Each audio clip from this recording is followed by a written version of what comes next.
Imaginez un enfant assis seul dans sa chambre. La lumière du soir filtre à travers les rideaux, mais à l'intérieur l'air semble pesant, presque étouffant. Les jouets sont là, éparpillés sur le tapis, mais il n'y touche pas.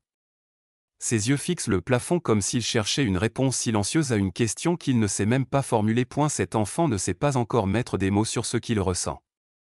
Il sait seulement qu'il y a quelque chose de manquant, une absence invisible qui pèse plus lourd que toutes les choses visibles. Peut-être qu'il a entendu, encore une fois, ses parents se disputer derrière une porte close. Peut-être qu'il a senti la froideur d'un regard, l'indifférence d'une présence corporelle mais distante. Peut-être n'a-t-il jamais reçu ce câlin spontané qui aurait pu apaiser son cœur. À cet âge, il n'a ni les mots ni les outils pour comprendre. Mais son corps, lui, enregistre tout. Le silence, l'angoisse, le manque. Et peu à peu, sans le savoir, il commence à porter un sac invisible sur ses épaules. Un sac rempli de confusion, de peur, de honte muette et d'un profond désir d'amour qui n'a jamais été comblé. Les années passent. Cet enfant grandit, devient adolescent, puis adulte. À première vue, il paraît fonctionner comme tout le monde. Il étudie, travaille, sourit sur des photos. Mais à l'intérieur, le sac est toujours là. Et chaque fois que la vie se fait trop lourde, il cherche un refuge. Un verre d'alcool, une cigarette, une drogue, des nuits passées à fuir dans des distractions interminables. Non pas pour rechercher le plaisir, mais pour échapper au vide qui hurle en lui. Voilà la réalité de tant de vies. L'addiction ne naît pas du désir de se détruire, mais du besoin désespéré de survivre à une douleur ancienne, jamais reconnue, jamais apaisée. Beaucoup de gens imaginent que la dépendance est un défaut moral, une faiblesse de caractère, une mauvaise habitude répétée jusqu'à l'excès. Mais ce regard est trop superficiel. La vérité est plus subtile, plus douloureuse aussi, la dépendance est souvent une tentative de solution. Une stratégie imparfaite mais vitale pour calmer une blessure invisible. Le traumatisme n'est pas seulement ce qui nous est arrivé. C'est aussi ce qui ne s'est jamais produit. Le câlin manquant. Le mot d'encouragement absent. La sécurité qu'on n'a jamais connue. Ces absences forment des cicatrices intérieures, parfois plus profondes que les coups visibles. L'enfant qui grandit sans attachement surapprend très tôt que le monde est imprévisible. Son système nerveux se met en état d'alerte permanent. Son corps vit comme s'il fallait se protéger à chaque instant. Et une fois adulte, ce corps cherche des échappatoires. Des raccourcis. Des substances, des comportements compulsifs, tout ce qui peut donner l'illusion de soulagement. Dès l'extérieur, cela ressemble à une mauvaise habitude. Mais à l'intérieur, c'est un cri silencieux. C'est une tentative de survivre à une mémoire émotionnelle qui refuse de s'éteindre. Pensez à une personne que vous connaissez. Peut-être vous-même. Dehors, elle semble forte, organisée, souriante. Mais quand la nuit tombe, un poids invisible l'écrase. Elle ouvre une bouteille, allume une cigarette, se perd dans les écrans. Non pour se réjouir, mais pour ne pas sentir la solitude ancienne, celle de l'enfant laissé seul dans sa chambre. L'addiction est une passerelle fragile. Elle promet un apaisement, mais ne l'offre que pour quelques minutes. Puis la douleur revient, parfois plus vive encore. Et alors le cycle recommence. Les conséquences s'accumulent, relations instables, incapacité de faire confiance, estime de soi brisée, santé fragilisée, solitude accrue. Et toujours cette impression sourde, quelque chose ne va pas chez moi. C'est ainsi que le traumatisme infantile s'imprime dans la vie adulte. Il ne disparaît pas avec l'âge. Il se déguise, il se cache, il se transforme en comportement. Mais il est toujours là, attendant d'être entendu. Et la bonne nouvelle, c'est que ce n'est pas irréversible. Le cerveau humain n'est pas une machine figée.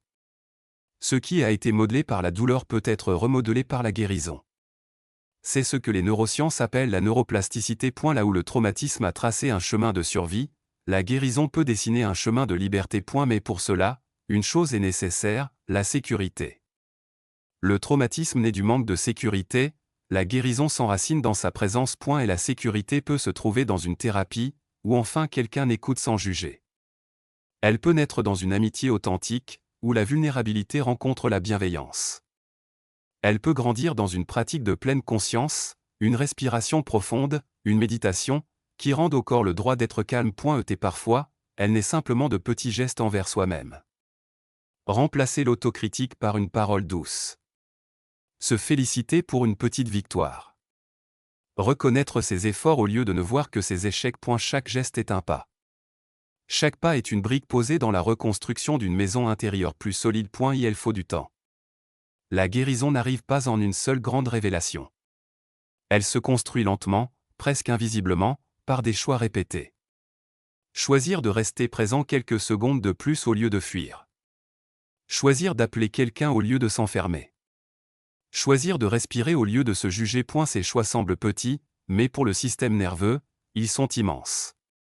Chacun est une couture qui répare le tissu intérieur déchiré. Peu à peu, la dépendance perd son emprise. Non pas par volonté seule, mais parce qu'un nouveau chemin de sécurité et de connexion se dessine. Certaines personnes, après des années de lutte, rayonnent d'une sagesse nouvelle. Comme si ce qui les avait brisés était devenu leur plus grande force. Elles apprennent à ressentir l'autre, à comprendre la douleur silencieuse, à offrir de la compassion. La blessure devient un don. La faiblesse se transforme en profondeur. C'est pourquoi le chemin de la guérison n'est pas seulement psychologique. Il est aussi spirituel. Parce qu'il touche à ce qui nous relie, à ce qui nous rend humains. Mais soyons honnêtes, ce chemin n'est pas simple. La dépendance peut revenir comme une vague, juste au moment où l'on croit avoir trouvé un équilibre. C'est pourquoi la compassion envers soi-même est essentielle. Chaque chute n'est pas un échec, mais une étape de l'apprentissage. Comme un enfant qui apprend à marcher, il tombe, il se relève, et à chaque tentative ses jambes se renforcent. Guérir d'un traumatisme, c'est pareil. Ce n'est pas une question de perfection, mais de persévérance. Il y a une autre clé, le sens. Les psychologues l'ont remarqué, les personnes qui surmontent une dépendance ne le font pas seulement par discipline. Elles y parviennent quand elles trouvent quelque chose de plus grand que la douleur. Un projet, une passion, une mission, une raison de se lever le matin. Le sens est l'antidote du vide. Quand une personne découvre une raison profonde de vivre, l'addiction perd peu à peu son attrait.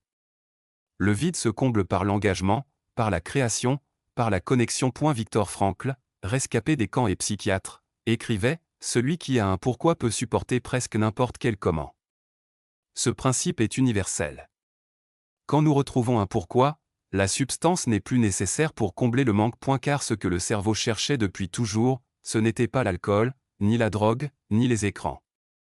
C'était la connexion, le sens, l'amour. Revenons à cet enfant du début. Celui qui fixait le plafond en silence. Imaginez-le aujourd'hui, adulte, assis dans une pièce calme. Pour la première fois, il raconte son histoire, et quelqu'un l'écoute sans détourner les yeux. Dans ce moment, quelque chose change. L'enfant intérieur se sent vu. L'adulte se sent plus léger. Le cycle commence à se briser. Voilà ce qu'est la guérison. Pas un miracle soudain, mais une suite de moments de vérité, d'amour, de connexion. Le plus beau, c'est que cette guérison ne s'arrête pas à l'individu. Les chercheurs parlent de traumatisme intergénérationnel. Les blessures se transmettent de parents à enfants. Mais la guérison aussi peut se transmettre. Quand une personne choisit de briser le cycle, elle change le futur de ceux qui viendront après. Ainsi, ce chemin n'est pas seulement personnel. Il est collectif. Le traumatisme de l'enfance peut conduire à l'addiction. C'est vrai. Mais ce n'est pas une condamnation. L'histoire peut être réécrite. Le même cerveau qui cherchait l'oubli peut apprendre à rechercher la présence. Le même cœur qui se croyait brisé peut découvrir la résilience. Les cicatrices, loin d'être des preuves de faiblesse, deviennent des cartes. Des cartes qui montrent le chemin hors de l'obscurité, vers une vie plus riche, plus consciente, plus libre. Car l'addiction est la langue de la douleur. La guérison est la langue de l'amour.